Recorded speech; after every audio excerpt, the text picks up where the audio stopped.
Hello noble ones and welcome to Metatron's Academy. Today I'd like to tell you more about coffee from a linguistic and cultural standpoint when it comes to you being in Italy and wanting to partake of the whole culture that we have behind the ordering, drinking and sharing coffee. So the first thing I'd like to say is that whenever you are starting to learn Italian and maybe you're already into coffee or you're already planning a trip to Italy, the first thing you do is that you imagine how you would say something in English when you enter a caffè, which by the way in Italian is usually called bar, and you're getting ready to order your coffee. Hello, can I have a coffee please? Can I get a coffee please? Could I have a coffee please? Etc. As I've already mentioned on the video published yesterday, already when you try and order a coffee in Italy and you call it a espresso, you're already doing it wrong because espresso is the default for coffee in Italy. So you normally just order a caffè, un caffè, rather than un espresso because it is an espresso, so no one really calls it that way. That's just the default version or state of a coffee in Italy. But that's just one of the many things that we could say. So today we're going to review the vocabulary. We're going to try and create a little bit of a role play situation where I tell you what normally people will say back and how to order it in the best way possible, how to pay for it, and perhaps we can review the pronunciation and the vocabulary that has to do with coffee in Italy. But before we do that, I googled how to order a coffee in Italy and I ran into an article. So I think it's good to perhaps use this article as a basis to see, first of all, if they're teaching you the correct vocabulary, the right expressions, and then maybe dive a little deeper into it. Let's go. So the first thing that we are learning, the first two words are banco and tavolo. Al banco, al tavolo, which translate as at the counter and at the table. Now, even though oftentimes foreigners or non-Italians tend to like this idea of sitting down at a table and drinking their coffee there, which is absolutely fine and you can totally do in Italy, many Italians do it, but I think the majority of Italians drink their coffee standing up at the counter, as they're having a little chat or conversation with the barista or the barman or barwoman. The idea is that coffee as a culture in Italy is not just a matter of I pay for a product, I get the product and I consume it. It's more of a I can get to talk with the person right next to me or with the person in front of me, even if I don't necessarily know them that well. But the fact that you keep going to the same cafe or bar, you do establish a relationship with the person who is always going to be the same, rather than just a stranger at a window, like it tends to happen here in the US. And that becomes part of the coffee experience in Italy. Although the level of communication you might get depends on what region you are in Italy. So already we have here le persone che lavorano nei bar si chiamano, which means the people who work at caffè in Italy are called, and we have three different ones. We have il or la barista, the bar person, the barman, il cameriere, la cameriera, the waiter, waitress. They didn't add waitress, but you do have this in English, so yes, it's literally the waiter and the waitress. And then il pasticcere, la pasticcera, who's the pastry cook.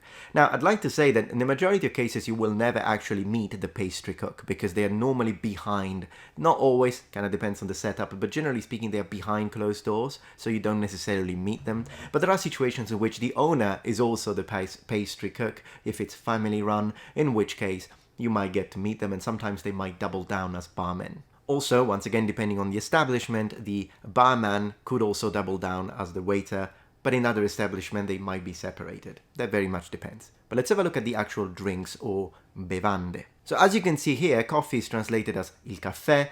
No one really asks for an espresso. Il cappuccino, I think you're all familiar with the word, but don't be surprised if you go to Italy and it's like past 10 or 11 a.m. and you ask for a cappuccino and people look at you weird.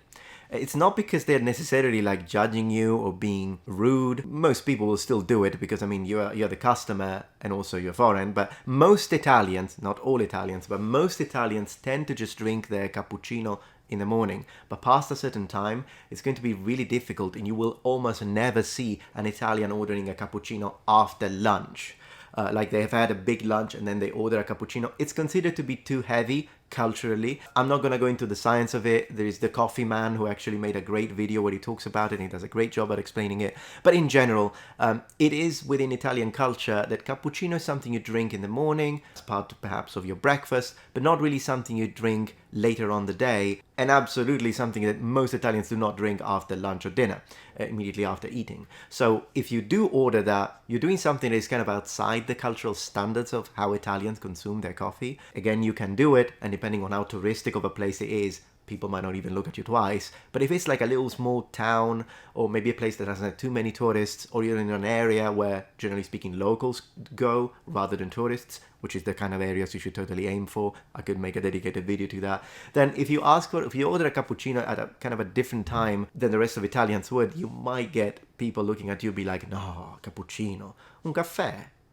So they might do that. They're not being rude, it's just a cultural thing. As we scroll down, we reach another interesting aspect that I'd like to talk about, and it's the difference between natural water and sparkling water. So in Italy, just like in lots of other countries in Europe, or maybe even more, sparkling water is incredibly popular among Italians, myself included. My dad basically only drinks sparkling water. The way you order that, well, there are several possible words that you can use, just like in English. I mean, if you think about it, you can say natural water, spring water, still water, versus fizzy water, sparkling water. There are lots of different ways to say it. The same applies to Italian. When it comes to natural water, the most used would be acqua naturale. Some people do say acqua liscia, not exactly the most proper way to say it. It's kind of similar to saying still water, but it's fine. I would still stick to acqua naturale, but you do you. And when it comes to sparkling, you can call it acqua gassata. Some people pronounce it gasata. Or you could say acqua frizzante, which some people pronounce frizzante. I think I've always said acqua frizzante. But yeah, you say however you want. The one thing you cannot say is acqua con gas. And you have no idea how many people I heard, foreigners of course, saying this. I don't know if it's somewhere on a dictionary or some blogger, some popular YouTube channel said it, but it's been something that I've heard constantly from foreigners, and it's just wrong. Acqua con gas, water with gas. No one says it. No one that I know, at least. I've never heard any Italian. I've been to the north, to the center, to the south, to the islands. Never heard it called like that. It's either acqua gassata or acqua frizzante. That's how we say it. Here's something that is kind of incorrect here, so I kind of want to tell you about it. If you go to the actual section that says like la pasta, i pasticcini, all of that is correct, la torta to say cake, but as you go down, it tells you il panino, which is basically an Italian sandwich. By the way, singular panino, plural panini. If you're in Italy, you do not order a panini, it's un panino. It's one, unless you want to order two, like one for you, one for your whatever. But as you go down, you reach this that says la pizzetta, and it translates it as a little slice of pizza. That's actually wrong. A pizzetta, if you order a pizzetta in any cafe in Italy, you will get a pizza, so a full round pizza, but it's just small in size. Sometimes they're thicker, depending on where you order it. Like in Sicily, it's differently baked. It's more like a fluffy dough. But again, it usually tends to be a little thicker. The ingredients change that you may find. It can look like just a mini margherita pizza, but it could also be with ham. Some people add other ingredients like fried aubergines or eggplants. It really depends on the region. But if you, I'm getting hungry, but if you order a pizzetta, it's just a round pizza, smaller. The slice of pizza, which you can also order, are called fetta, una fetta di pizza. But most of the times you can just point at it and you just call it pizza. And they will be divided into the name of what the pizza's ingredients are. So una fetta di margherita. Okay, so how do you order a coffee in Italian? Let's go. There are several ways you can do it. One could be un caffè per favore. Un caffè per favore. Rather than mi dia, mi prepari, mi faccia un caffè per favore. I mean, grammatically, these sentences are correct, but most Italians just say un caffè per favore or un caffè per piacere. Per favore being a lot more common than per piacere. They're both fine. It is possible to say mi fa un caffè. That's fine. Can you make a coffee for me? Mi fa un caffè. And depending on how close you are to the barman, the barista, you don't necessarily need to add per favore. If you're kind of friends, you can just go un caffè. But of course, if you still want to be nice, you can add per favore, but you can also just add grazie. Un caffè, grazie. Just connecting it to it. Here on the website, it does say vorrei, which is I would like. Vorrei un caffè. That's fine if you want to do that. Mi darebbe o mi farebbe un caffè. This is all grammatically correct. I'm not saying that you shouldn't say it, but it does make it a little complicated because you can only use mi farebbe for something that they are actually making exactly at that time, like a coffee, but you wouldn't say it for something that is already there for you to choose from, like a piece of pastry. So because it makes it more complicated, I would just say un caffè per favore, un caffè grazie. So what other types of coffee do you have? Well, caffè macchiato, which is a coffee with a little bit of milk. Usually it's foam in Italy, so milk foam. and it's warm. So if you just want your coffee, like my mom, who likes it with just milk, not actual warm milk foam, which is the norm when you ask for a caffè macchiato, you can just say un caffè macchiato freddo, per favore. By saying that, adding freddo, it means you don't want them to put it into the little machine that then makes it into a warm foam. However you prefer it. Un caffè macchiato freddo. Now, if you're talking to the barman, should you say something like hello, ciao, buongiorno, buonasera? Well, I always suggest to be polite, so buonasera, buongiorno. But remember that when you say buongiorno, buonasera, these are relatively formal. So if you know the guy, if you've already been there many times, then saying buongiorno, un caffè per favore, it becomes very formal. And if you are in the center or the south, that could be a little strange. If you're in the north, they usually tend to be more formal anyways, so it's kind of region-based. What about just saying ciao, un caffè per favore? Well, ciao is very informal. So using ciao is fine if you know them, like even at a first name basis. You've been there so many times, they just know who you are. They call you, hey Daniel, hey Giuseppe, then yeah, just say ciao, un caffè. But if you don't know them, then just saying ciao can be perceived as a little out of place. And once again, even more so in the north. But even in the south, I mean, sometimes it'll be okay, depending on the situation and depending on the place. Also, particularly if you have an accent and you're foreign. But I would say use ciao after you've been there several times. Or perhaps use ciao if, for example, the waiter is very, very young. Or maybe even the person behind the bar is very, very young. Then you can say ciao because, you know, if it's a child. But if it's a grown adult and you don't know them, I would refrain from ciao. Just go for buongiorno, buonasera. So another option is to change the amount of coffee in the tazzina, in the little cup. You can ask for a caffè lungo, which they basically just let it continue for a little longer and so you have a bit more coffee. Or you can ask for a caffè corto. The way they produce the caffè corto becomes a little technical. Sometimes they just remove the coffee cup a little sooner than they would and so you get less coffee. But other times they will actually change the way they produce it, kind of less commonly happening in Italy these days, and the way they brew it because they want it to be more intense, but that usually doesn't happen. So I would suggest you to not order a caffè corto, just go for a caffè or a caffè lungo if you want a bit more. What about caffè americano? Well, if you're American and you're thinking that that's gonna look like anything like Starbucks, then just don't bother with it. Just get a cappuccino and get something else. Because if you order a caffè americano, usually just means that they add boiling water to it and it just becomes a diluted coffee. I would just say if you like American coffee, find a Starbucks if you are in a place that has them. Like I think they do have a Starbucks somewhere in Rome, maybe Milan. They're not gonna be very common. So if you like that kind of coffee, I would say maybe you might wanna wait until you're back home rather than ordering a caffè americano, which is gonna be, to me, it's undrinkable. And I do like Starbucks coffee in America, but drinking caffè americano in Italy, it's just a waste of money. Just get the regular Italian coffee and add some milk to it if it's too strong. Okay, but you are at a cafe and you want to try the Italian croissant. How do you call it? And it depends where you are. If you are in the south and the center, usually it's called cornetto.